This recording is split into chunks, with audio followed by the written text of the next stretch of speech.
Little did Charles Lindbergh know, this day in 1932 would reshape American law, launch the most intense manhunt of the era, and leave a family and a nation searching for answers.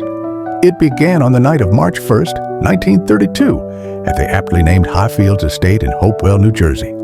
The Lindbergh's 20-month-old son disappeared from his second-floor nursery. A handmade ladder leaned like a dark punctuation mark against the house.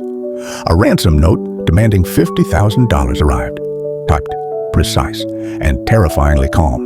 The crime collided with celebrity. Charles A. Lindbergh was the most famous man in America, a hero of flight. The nation watched with a mix of voyeurism and righteous fury. Newspapers printed every twist. The Lindberghs, distraught and isolated, turned to an unlikely intermediary, Dr. John F. Condon, a retired school teacher who became known as Jaffsy, the man who would negotiate for the child's return. The government, then limited in its reach over local abductions, scrambled. Public outrage helped prompt Congress to pass the Federal Kidnapping Act, the Lindbergh Law, making kidnapping a federal crime when victims were taken across state lines. Negotiations produced a payment of gold certificates. Months of feverish investigation followed. On May 12, 1932, the body of the child was found less than 10 miles from the Lindbergh estate, badly injured and hidden in a shallow grave. The nation recoiled. Hopes of rescue turned to mourning. For 2 years, the case went cold until September 1934, when a Bronx carpenter named Bruno Richard Hauptmann, an immigrant who had once been arrested for passing a forged check, was arrested after a gas station attendant reported seeing him spend a gold certificate. Police seized more than $14,000 of the ransom money from Hauptmann's home. His attic held a plank that matched wood used in the ladder. Handwriting experts linked him to the ransom notes. The arrest solved the case for many. Here was the man who had touched the family's worst nightmare. Hauptmann's trial in Flemington, New Jersey, became a national spectacle. Prosecutors painted a portrait of cold calculation.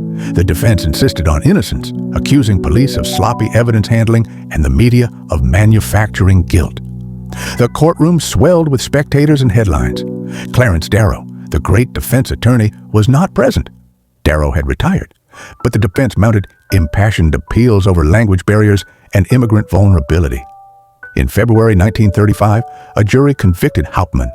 In April 1936, he was executed in New Jersey's electric chair. Even as the state pronounced closure, controversy festered.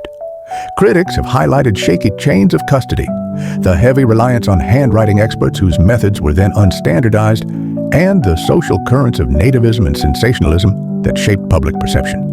Some scholars and journalists have argued that the evidence was circumstantial, that witnesses were unreliable, or that police tunnels of confirmation bias narrowed their focus to Hauptmann and ignored other leads. Others point to the recovery of marked ransom bills from his possession and the ladder plank match as decisive. The truth remains contested. Conviction in a court of law, uncertainty in the court of history. The Lindbergh kidnapping did more than criminalize a single act.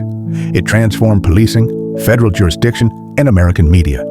It also revealed the human costs of fame.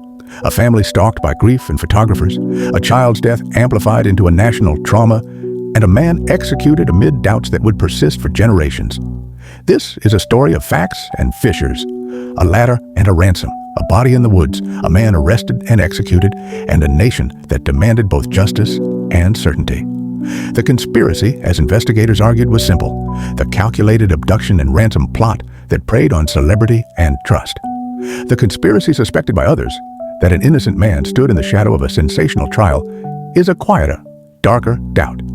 Between law and legend, the Lindbergh case remains one of America's most notorious true crimes, a drama that changed law, shaped media, and refused to let history close the book completely.